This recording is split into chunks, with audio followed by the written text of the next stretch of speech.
Pessoal, olá a todos.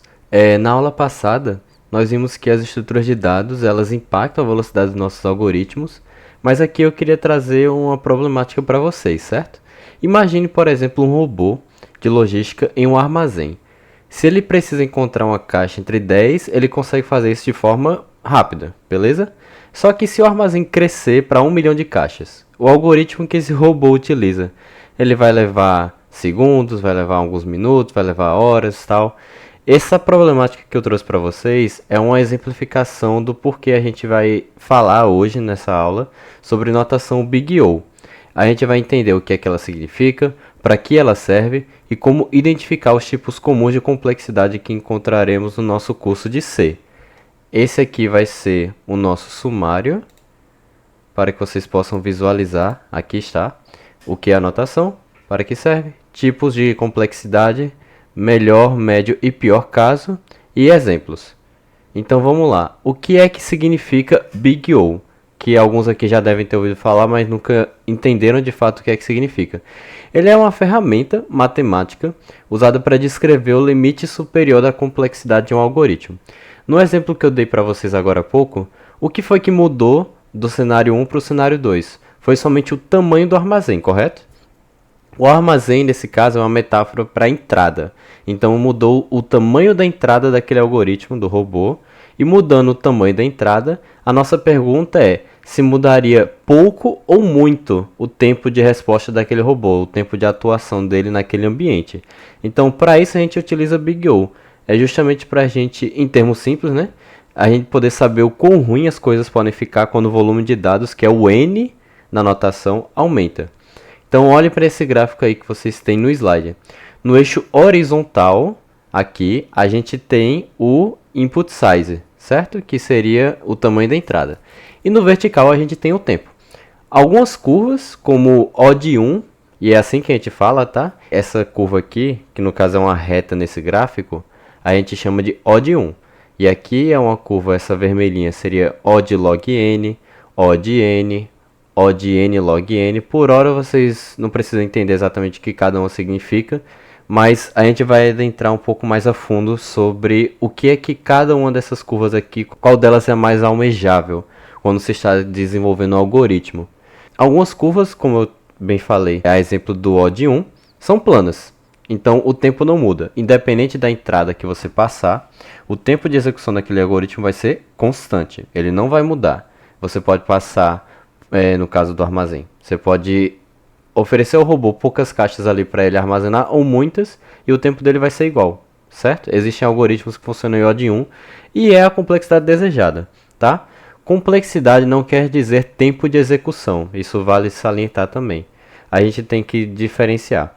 Um algoritmo ele pode ter uma complexidade O de 1, por exemplo, e levar um tempo razoavelmente grande ali para ser executado por conta do que acontece por baixo dos panos. Contudo, o que significa ser O de 1? Significa que, independente do tamanho de entrada, se ele passar uma entrada pequena ou uma entrada grande, o tempo de resposta não varia. No caso de O de 1 é constante, tá? Então vamos aqui agora, para que saber o Big O? É o nosso segundo ponto. Como vocês viram na nossa primeira aula, a gente tem aqui 4 óticas que a gente vai trabalhar quando a gente for ver todas as estruturas de dados aqui no curso. A gente vai ver a visão lógica, por que essa estrutura de dados existe, qual problema ela sana, quais são as operações que ela comporta, o custo das operações e sua implementação. Então o Big O ataca justamente aí no custo das operações. A gente vai ver as operações e vai ver qual é o custo que cada uma tem ali para ser executada, qual é o tempo que ela leva, o custo computacional que essa operação requer ali do computador. E aqui são os tipos mais comuns de complexidade que vocês vão ver ao longo do curso e ao longo deste mini curso em específico também. A gente tem aqui uma complexidade boa sendo a melhor de todas, O de 1, que é uma complexidade constante, O de log n, que é logarítmica.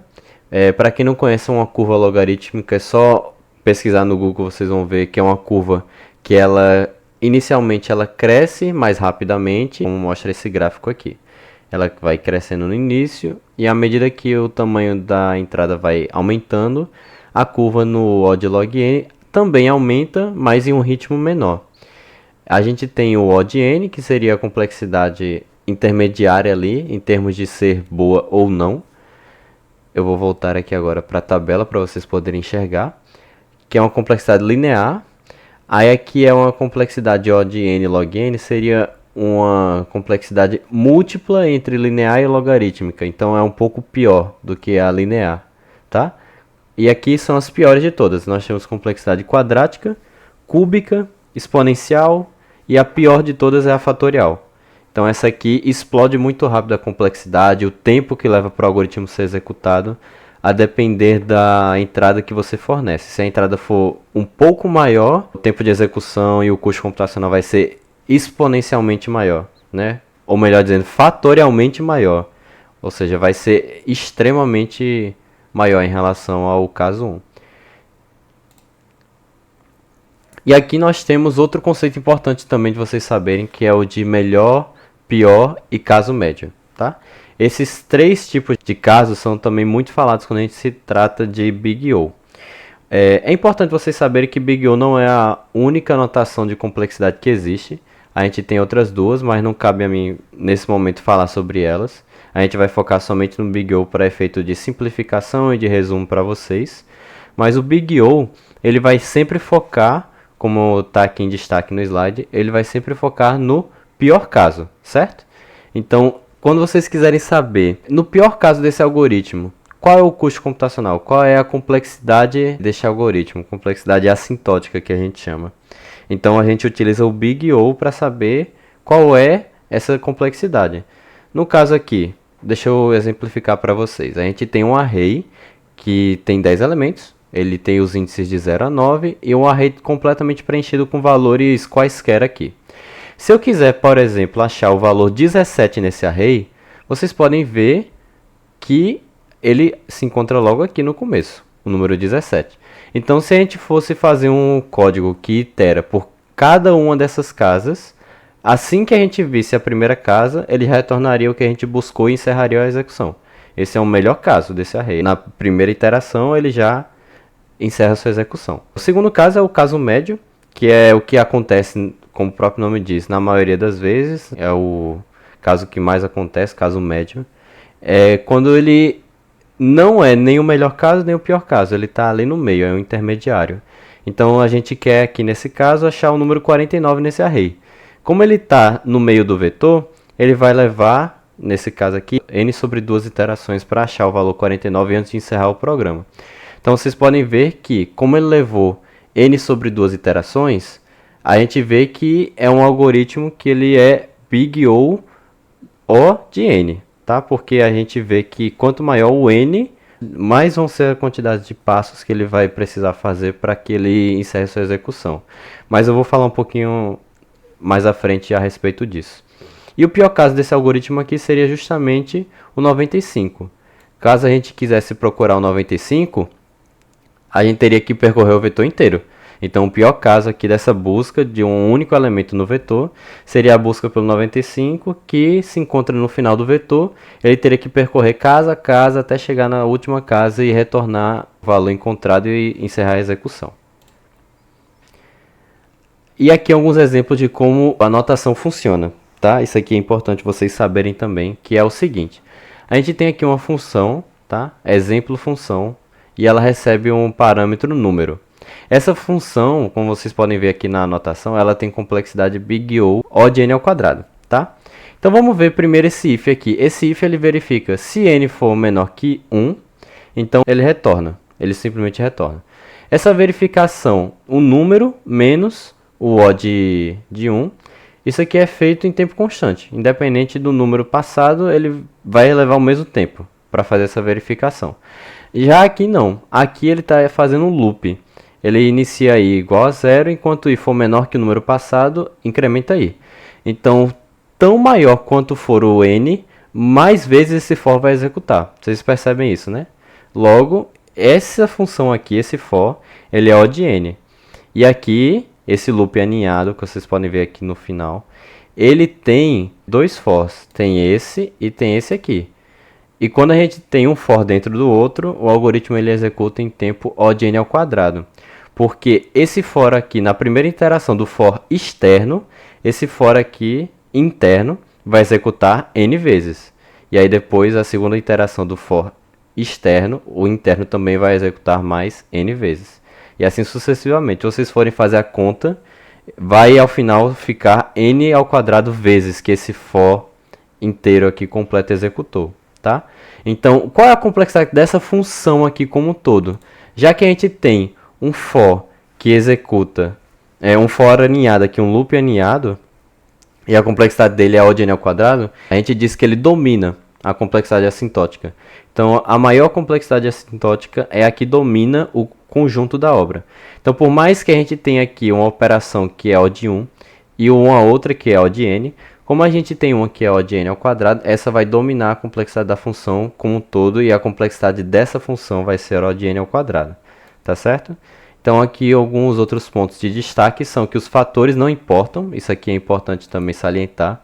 Então, vocês podem ver aqui que O de n é a mesma coisa que falar O de 2n, que é a mesma coisa de falar O de 5n mais 1 ou O de n sobre 5, tá? Os fatores, a multiplicação do n, a soma, a subtração, isso não importa para complexidade assintótica.